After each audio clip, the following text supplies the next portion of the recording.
नमस्कार दोस्तों, बात करने वाले हैं रेलवे एएलपी का फॉर्म कैसे फिल करेंगे। रेलवे एएलपी का जो है डेट को एक्सटेंड कर दिया गया है, यानी अब जो है आप फॉर्म आसानी से भरेंगे। अगर आपको किसी प्रकार की समस्या आ रही थी फॉर्म भरने में, तो अब जो है डेट को बढ़ा दिया गया। आप सबकी जानकारी के लिए बता दूं, जो लास्ट डेट था फॉर्म भरने का वो 11 मई रात को 12 बजे तक आप फॉर्म भर सकते थे। लेकिन अब जो नया नोटिस आया हुआ है, आप यहाँ पे देख सकते हैं, रेलवे के द्वारा जो है एक नोटिस जारी किया जिसमें बताया गया कि एग्जिस्टिंग जो डेट था वो क्या था और अभी फिलहाल में क्या उससे बढ़ा के किया गया। यहाँ पे आप देखेंगे तो ये बताया गया है। तो आप यहाँ पे देख सकते हैं, पहले 11 मई था लास्ट डेट फॉर्म भरने का, अब उससे जो है 19 मई कर दिया गया है। और अगर आपने फी पेमेंट जमा नहीं किया, सिर्फ फॉर्म सबमिट कर दिया है, तो फी पेमेंट आप 21 मई तक कर सकते हैं। इसके अलावा करेक्शन, अगर आपने फॉर्म में गलती कर दिया है, तो पहले जो डेट था 14 मई से 23 मई तक था, अब उसे 22 मई से लेकर 31 मई तक जो है उसे बढ़ा दिया गया है। इसके अलावा आपका एज लिमिट की जो गणना है वो सेम रहेगा, 1/7/2025 ही रहने वाला है। लेकिन एजुकेशनल क्वालिफिकेशन जो यहाँ पे है, वो अगर कोई 19 मई 2025 तक जो है फुलफिल कर रहा है, तो वो भी यहाँ पे फॉर्म को अप्लाई कर सकता है। तो ये डेट को बढ़ाया गया है, आप यहाँ पे देख सकते हैं। तो ये आपकी अपडेट है फ्रेंड्स, लास्ट डेट को बढ़ा दिया गया है। अब आप फॉर्म जो है 19 मई तक फॉर्म भर सकते हैं और अपने फी पेमेंट बाकी रह गया तो 21 मई तक आप उसे भी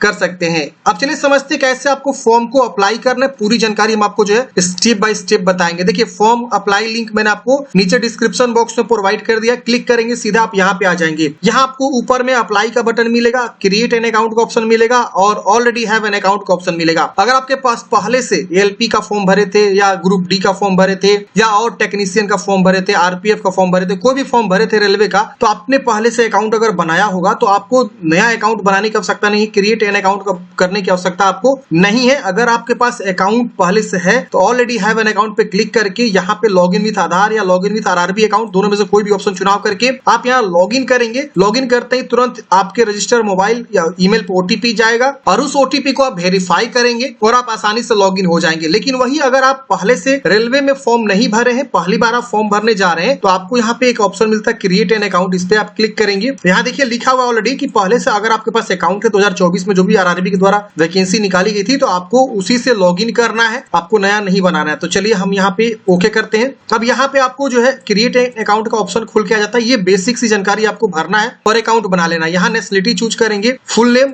फिर अपना नाम को दोबारा यहाँ पे फुल नेम लिखेंगे।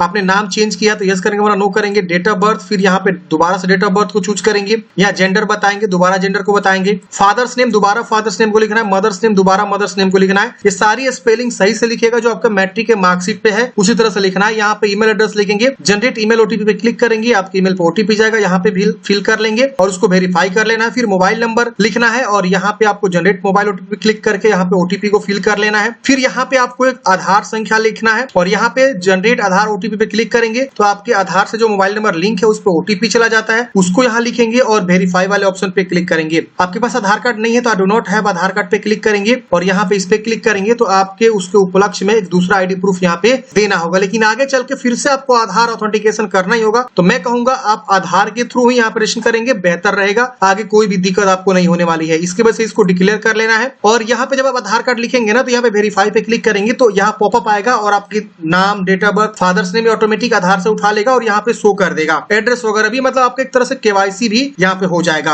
अब यहाँ पे आपको एक तरह से पासवर्ड बना लेनी है। पासवर्ड जैसा चाहे वैसा आप पासवर्ड बना सकते हैं। Upper case, lower, small character ये सब यूज करते हुए पासवर्ड को बनानी है। फॉर एग्जांपल मान लीजिए आपका नाम जो है राजू है, तो RAJU@123 ऐसे करके आप पासवर्ड को बना लेंगे। फिर उस पासवर्ड को यहाँ कंफर्म करेंगे, इस पे टिक करेंगे और यहाँ पे preview and create an account पे क्लिक करेंगे। जैसे आप इस पे क्लिक करेंगे प्रीव्यू आएगा, प्रीव्यू को चेक करिए कि हाँ सारा जानकारी सही है। अगर इसमें कुछ भी गलती है तो आप उससे सुधारेंगे, नहीं तो सबमिट करेंगे, आपका अकाउंट तुरंत जो यहाँ पे बन जाता है। तो अकाउंट बनाना बहुत ही आसान है, आप आसानी से अकाउंट बना लेंगे। जब भी आप अकाउंट बनाते हैं वो अकाउंट हमेशा के लिए काम आता है। अभी फ्यूचर में फिर से बहाली आएगी रेलवे के द्वारा, तो सेम अकाउंट आपका काम करेगा, आपको बार बार अकाउंट बनाने की आवश्यकता नहीं पड़ेगी। अब यहाँ पे आपको लॉगिन का ऑप्शन मिलता है, इस पे क्लिक करेंगे। फिर यहाँ पे इस पे आएंगे, ऑलरेडी हैव एन अकाउंट पे क्लिक करेंगे। यहाँ पे लॉगिन विथ आरआरबी अकाउंट मिलेगा, इस पे क्लिक करेंगे। मोबाइल, पासवर्ड, कैप्चा कोड भर के लॉगिन पे क्लिक करेंगे, आप लॉगिन हो जाएंगे, आपका डैशबोर्ड यहाँ पे आ जाएगा। तो चलिए मैं फटाफट एक अकाउंट लॉगिन कर लेता हूँ। तो हमने फ्रेंड्स यहाँ पे लॉगिन कर लिया है। लॉगिन करते यहाँ पे देखेंगे तो आपके इस तरह से जो है टैब बने हुए हैं। यहाँ पे आपको ऑनलाइन एप्लीकेशन का भी ऑप्शन मिलता है, आप इस पे क्लिक करेंगे। जैसे आप इस पे क्लिक करेंगे, यहाँ पे जो वैकेंसी है आपका यहाँ पे शो करेगा, ALP का असिस्टेंट लोको पायलट। यहाँ पे सबसे पहले आपसे पूछेगा कि आप किस जो है RRB से अप्लाई करना चाहते हैं। जितने भी RRB है वो सारा RRB आपको जो है देखने को मिल जाएगा।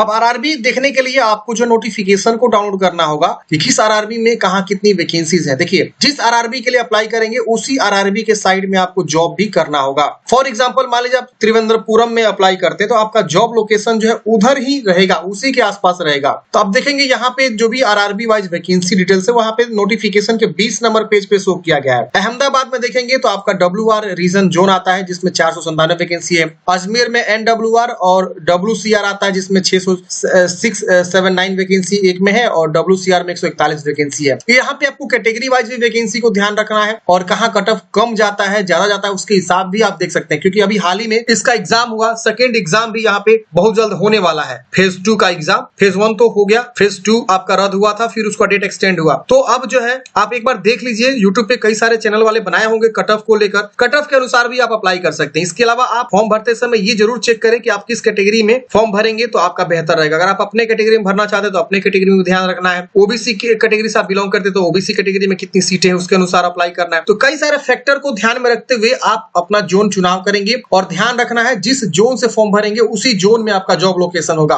अगर आप मुंबई RRB से अप्लाई करेंगे तो आपका इन तीनों में से जहां भी आप देंगे प्रेफरेंस उसके अनुसार आपका जो यहाँ पे जॉब लोकेशन पड़ने वाला है। पटना में से भरना चाहते हो तो पटना में जॉब लोकेशन, मुजफ्फरपुर से मुजफ्फरपुर में, रांची से भरेंगे तो रांची में, सिकंदराबाद, सिलीगुड़ी, त्रिवेंद्रपुरम, तो तमाम जो है जोन आपको देखने को मिलेगा। जोन वाइज वैकेंसी और वैकेंसी कहाँ कितनी सीटें हैं कैटेगरी वाइज भी आपको देखने को मिल जाता है। तो आप अपने अनुसार चुनाव करेंगे और उसके अनुसार यहाँ पे जो भी जोन से अप्लाई करना चाहते हो चुनाव करेंगे। और I am not currently divided by any RRB RRC, उसको से नेक्स्ट कर देंगे। अब यहाँ पे देखेंगे फ्रेंड्स, तो यहाँ पे आपका कुछ जानकारी जो है ऑटोमेटिक फैच होता है जो आपने ऑलरेडी पहले से फॉर्म फिलअप किया हुआ उसके अकॉर्डिंग। यहाँ पे जैसे आपका डेट ऑफ बर्थ, आपका father name, full name, mother's name, email ID, mobile number, ये सब ऑटोमेटिक फैच हो जाता है डाटा। ये आप फिलअप रहता है ऑलरेडी। यहाँ पे आप मैरिड है कि अनमैरिड है ये आपको चुनाव करना है। रिलीजन बताना है, हिंदू मुस्लिम क्या है। यहाँ पे आपका मातृभाषा क्या है, यहाँ से चुनाव करेंगे। मदर टंग, यहाँ पे लैंग्वेज ऑफ एग्जामिनेशन, किस भाषा में एग्जाम देना चाहते हैं, यहाँ से आप अपना चुनाव करेंगे। हिंदी, गुजराती, तमाम लैंग्वेज है। जिसमें लैंग्वेज में आप कंफर्टेबल है वो लैंग्वेज का चुनाव कर सकते हैं। यहाँ पे आपको बताना है विजुअल मार्क्स 1, मार्क्स 2,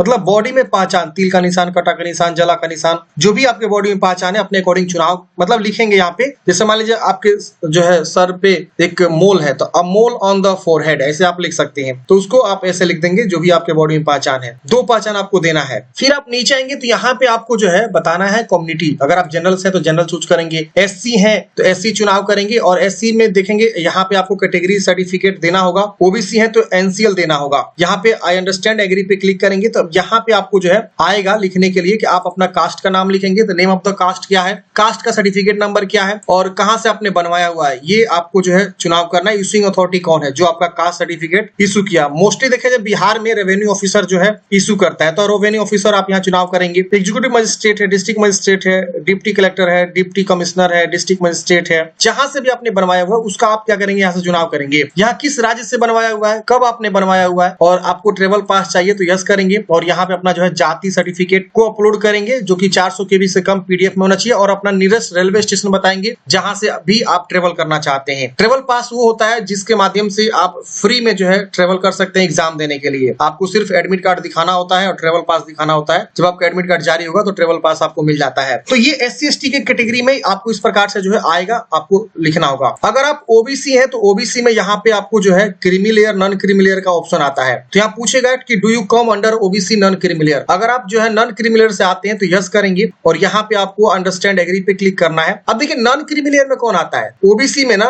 NCL और CL होता है, creamy layer non creamy layer. Non creamy layer वो होता है जिनकी फैमिली इनकम 8 लाख से कम होती है और ये सर्टिफिकेट आपको बनवाना होता है। अगर आप नहीं बनवा के रखेंगे पहले से फॉर्म भरने से पहले तो आपको आगे चल के DV में दिक्कत होगी। तो आप पहले से फॉर्म भरने से पहले बनवा के रखेंगे, लेटेस्ट वाला बनवा के रखना होता है। इनकम के आधार पे ये बनता है, आपका EWS हो गया, NCL हो गया, तो आप लेटेस्ट वाला ही बनवा के रखेंगे। अब ज्यादा ओल्ड वाला नहीं चलेगा यहाँ पे, जैसे 2 साल 4 साल पुराना है, 1 साल ओल्ड चल सकता है, जैसे 2024 वाला चल सकता है। अभी 25 आ गया तो 25 वाला भी बनवाया तो वो भी चल सकता है, कोई सा भी आप यहाँ पे लगा सकते हैं। तो यहाँ पे अपना उसी प्रकार से NCL के बारे में जानकारी देना है, name of the caste, certificate number, issuing authority और डेट ऑफ इशू। देखिए सेंट्रल लेवल वाला यहाँ पे आपको बनवा के लगाना है, ये नहीं कि आप स्टेट लेवल का बनवाए हैं और वही आप लगा दिए, नहीं। अगर आप ओबीसी आते हैं तो अपना एनसीएल सेंट्रल लेवल वाला ही बनाएंगे और बनवा के यहाँ पे आपको जो है देना है। मैंने ऑलरेडी इसके ऊपर वीडियो बनाया हुआ, बिहार से हैं तो किस प्रकार से एनसीएल सेंट्रल लेवल वाला आपको बनवानी होगी। अगर आप अदर स्टेट से हैं तो आपके स्टेट में जिस तरह से भी बनता हो सेंट्रल लेवल, वो आप बनवाएंगे और यहाँ पे लगाएंगे, क्योंकि ये वैकेंसी सेंट्रल लेवल की है। अगर आप स्टेट लेवल में फॉर्म भरेंगे तो स्टेट लेवल वाली जाति और निवास जो भी बनता है वो लगता है, वही अगर आप जो है सेंट्रल लेवल फॉर्म भरेंगे तो सेंट्रल लेवल वाला जाति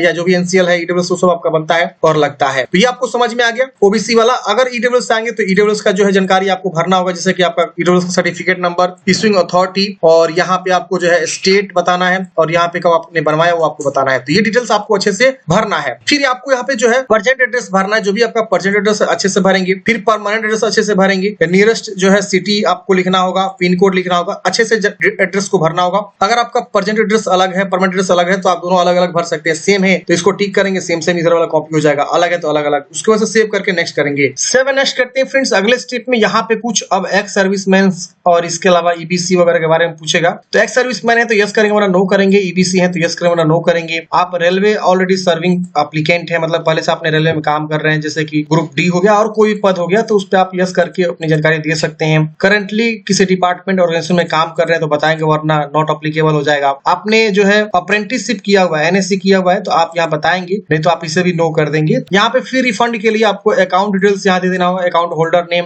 बैंक नंबर, यहाँ पे फिर दोबारा बैंक नंबर को कंफर्म करना, या फिर सी कोड लिख के कंफर्म करेंगे, आपका जो है फी बैंक नेम वगैरह यहाँ पे आ जाएगा। तो अपना अकाउंट डिटेल्स दे दीजिएगा, आपका फी इसमें रिफंड होता है। अब यहाँ पे आपको सेव करके उसके बाद नेक्स्ट कर देना है। अब नेक्स्ट करते ही अब यहाँ पे आपको देखेंगे तो ऑलरेडी जैसे कि मैंने बताया कि मैं ये पुराना अकाउंट लॉगिन करके फॉर्म भर रहा हूँ, तो यहाँ क्वालिफिकेशन मेरा ऑलरेडी मैट्रिकुलेशन का शो करेगा। यहाँ पे मैट्रिकुलेशन अगर आप पहली बार फॉर्म भरेंगे तो आपको यहाँ पे मैट्रिकुलेशन पहले यहाँ से चुनाव करके ऐड करना होगा, मैट्रिकुलेशन की जानकारी, जिसमें आपको qualification, roll number, certificate, serial number और स्टेट कहाँ से आपने पढ़ाई किया, डिस्ट्रिक्ट, इसके अलावा बोर्ड का नाम, कब आपका पासिंग ईयर है, ये सब आपको, और इसका जो मार्कशीट अटैच करके आपको अपडेट करना होगा। तो मेरा ये पुराना कैंडिडेट है तो इसलिए यहाँ पे जो है इनका दिखा रहा है पुराना मैट्रिक की जानकारी। अब यहाँ पे देखेंगे तो क्वालिफिकेशन और आपको ऐड करना, जैसे कि एएलपी का फॉर्म भरने के लिए इन चारों में से कोई आपके पास क्वालिफिकेशन होना चाहिए। अगर आपने 3 साल का डिप्लोमा किया हुआ इंजीनियरिंग में तो भी फॉर्म भर सकते हैं, अगर आपने डिग्री किया हुआ इंजीनियरिंग में तो भी फॉर्म भर सकते हैं, आईटीआई किए हैं तो भी फॉर्म भर सकते हैं, एनएससी यानी नेशनल एक्ट अप्रेंटिसशिप किया हुआ है तो भी आप यहाँ पे फॉर्म को अप्लाई कर सकते हैं। लेकिन यहाँ पे ट्रेड होना चाहिए, मतलब जिस ट्रेड में इन्होंने बोला हुआ उस ट्रेड से क्या करना होना चाहिए। जैसे मान लीजिए मैट्रिक के बाद आपने जो है फीटर, इलेक्ट्रीशियन, इंस्ट्रूमेंट मैकेनिक, मिल राइटर, इसके अलावा maintenance mechanic, mechanic radio electronics mechanic, इसमें से कोई एक ट्रेड से आपने आईटीआई किया हुआ हो। इसके अलावा जो आपका यहाँ पे जो अप्रेंटिसशिप है इसमें से कोई एक ट्रेड से आपने अप्रेंटिसशिप किया हो तो ही आप फॉर्म भरेंगे। इसके अलावा 3 साल का डिप्लोमा किया हुआ है, जैसे कि मैकेनिकल, इलेक्ट्रिकल, इलेक्ट्रॉनिक्स, ऑटोमोबाइल्स, इसमें से किसी एक ट्रेड से तो फॉर्म भरेंगे। इंजीनियरिंग किया हुआ है इसमें से किसी एक ट्रेड से तो ही आप फॉर्म भरेंगे। तो आप अपने अकॉर्डिंग यहाँ से वो चुनाव करेंगे जिस भी ट्रेड से, जिस भी क्वालिफिकेशन से फॉर्म भरना चाहते हैं। फिर यहाँ ट्रेड आएगा, ट्रेड चुनाव करेंगे, फिर यहाँ किस राज्य से आपने पढ़ाई किया, किस जिला से आपने पढ़ाई किया, और नेम ऑफ द इंस्टीट्यूट, कहां से आपने पढ़ाई किया, passing year, certificate issue bye 2 ही कंपनी होगी, एनसीवीटी, एससीवीटी। ये एक तरह से बोर्ड है, कंडक्टिंग बॉडी है जो इस ट्रेड टेक्निकल जो ट्रेड होता है उसका जो है एग्जाम कंडक्ट करती है, एनसीवीटी, एससीवीटी। तो जहां से पढ़ाई की उसका चुनाव करेंगे। और यहाँ पे आपको बताना है नेशनल ट्रेड सर्टिफिकेट है, स्टेट ट्रेड सर्टिफिकेट है। तो अगर आपका एनसीवीटी है तो वो आपका जो यहाँ पे नेशनल हो जाएगा, अगर एससीवीटी है तो स्टेट वाला, तो स्टेट ट्रेड सर्टिफिकेट है। ये सब आप चुनाव करेंगे और यहाँ पे ऐड करके उसके वजह से आपको नेक्स्ट कर देना है। अगर और भी कोई क्वालिफिकेशन की आईटीआई के बाद आपने एनएससी भी किया हो तो आप एनएससी को भी ऐड कर सकते हैं। अब ऐसे आप ऐड कर लीजिए क्वालिफिकेशन, उसके बाद आपको नेक्स्ट कर देना है। क्वालिफिकेशन जानकारी ऐड करने के बाद से नेक्स्ट करेंगे। अब अगले स्टेप में आपको यहाँ पे फोटोग्राफ अपलोड करनी है, पासपोर्ट साइज, और यहाँ पे आपको सिग्नेचर अपलोड करनी है, जो कि ये देखिए यहाँ पे साइज बताया गया है। और व्हाइट बैकग्राउंड होना चाहिए, recent colour passport size photograph होना चाहिए, 2 मंथ से ज्यादा ओल्ड नहीं होना चाहिए। जेपीजी या जेपीजी फॉर्मेट में आपको अपलोड करना है। 100 से 150 केबी के बीच आपका जो है फोटोग्राफ यहाँ पे होना चाहिए। कैप वगैरह नहीं होना चाहिए, साफ सुथरा आपका फोटो होना चाहिए, ग्लास नहीं पहने होना चाहिए, डार्क ग्लासेस ये सब आपके मतलब नहीं होना चाहिए फोटो के ऊपर। सही से आप फोटो अपलोड करिएगा, वरना आगे चल के दिक्कत भी हो जाता है कभी कभी। इसके अलावा सिग्नेचर जो बोला गया है, व्हाइट पेपर पे ब्लैक इंक से आपको क्या करना है, एक बॉक्स की तरह बना के आपको जो है अपलोड करना है। यहाँ पे आपको चूज करना है। तो फोटो सिग्नेचर भी आप सही गाइडलाइंस पे अपलोड करेंगे। 140 बाई 60 पिक्सल में बताया गया है। 30 से 49 केबी के बीच आपका फोटो यहाँ पे बोला गया है। यही आप फाइल साइज बना के अपलोड करेंगे, आसानी से अपलोड हो जाएगा। यहाँ कुछ सैंपल भी दिया हुआ है कि किस प्रकार का सैंपल एक्सेप्टेबल है और किस प्रकार से आपका जो फोटो गलत हो जाएगा, तो ये ध्यान रखिएगा। मिलेगा, उसकी वजह से आपको सेव करके नेक्स्ट करना है। फोटो सिग्नेचर चूज करने के बाद से जिससे आप यहाँ पे आगे बढ़ेंगे तो यहाँ पे अब आपको जो भी आरआरबी है उसके अंतर्गत जो भी बहाली है उसका आपका चुनाव करने का ऑप्शन आएगा। आप यहाँ से चुनाव करेंगे पहला दूसरा किसको रखना चाहते हैं। कभी कभी आपको एक ही देखने को मिलेगा तो आप एक ही चुनाव कर पाएंगे, कभी कभी आपको दो मिलेगा तो आप दोनों को पहले ऊपर नीचे किसको रखना है अपने अकॉर्डिंग रख सकते हैं। यहाँ पे आपको डिक्लेयर करना है और यहाँ पे आपको select exam trade for part B of CBT2। CBT2 जो इसका एग्जाम होगा उसमें आपको ट्रेड का चुनाव करना होगा। तो यहाँ पे जिस भी ट्रेड से आप ITI या डिप्लोमा या जो भी आपने किया हुआ है उसका ही ऑप्शन देखने को मिलेगा, वो ऑप्शन आप यहाँ से चुनाव करेंगे और उसके बाद से यहाँ पे आपको डिक्लेयर करना है, अपना प्लेस लिखना है मतलब गांव का नाम, और उसके बाद से यहाँ पे आपको सेव करके प्रीव्यू एप्लीकेशन पे क्लिक करना है। प्रीव्यू करते हैं फ्रेंड्स, यहाँ पे आपका सारा जानकारी शो होता है कि आप एक बार जानकारी को वेरीफाई करें कि हाँ सारा जानकारी सही है। अगर कहीं इसमें गलती है तो आप एडिट करेंगे, नहीं गलती है तो इसको आप टिक करेंगे और यहाँ सबमिट करेंगे, आपका फॉर्म सबमिट हो जाएगा। उसके बाद से आपको जो है डैशबोर्ड पे ले जाएगा, वहां पे आपको पेमेंट का ऑप्शन मिलेगा, पेमेंट पे क्लिक करके पेमेंट जमा कर लेंगे। अगर आप जनरल OBC से आएंगे तो 500 रुपए आवेदन शुल्क लगेंगे, अगर आप EWS से आएंगे तो भी 500 और SC ST फीमेल है तो 250 रुपए आपको आवेदन शुल्क जमा करना होगा। उसके बाद से आपका फॉर्म फाइनल सबमिट हो जाएगा, प्रिंट आउट आप निकाल लेंगे। फॉर्म भरने के बाद से अगर आप प्रिंट करना चाहते हैं तो आप यहाँ पे देखेंगे तो आपको इस प्रकार से जो है जो भी आपने फॉर्म भरा उसका जो है प्रिंट आपको देखने को मिलेगा और यहाँ पे आपका जो है सक्सेस पेमेंट का भी ऑप्शन देखने को मिल जाएगा, आप यहाँ से प्रिंट आउट निकाल सकते हैं। आई होप फ्रेंड्स आपको समझ में आया होगा किस प्रकार से आपको रेलवे ALP का फॉर्म भरना है। आपके मन में कोई भी डाउट्स है कमेंट बॉक्स से पूछ लीजिएगा। मिलते हैं किसी नेक्स्ट वीडियो में। जय हिंद, आपका दिन शुभ हो। वीडियो अच्छा लगे तो लाइक करिएगा, अपने दोस्तों को भी जरूर शेयर करिएगा। Thank you for watching. जय हिंद।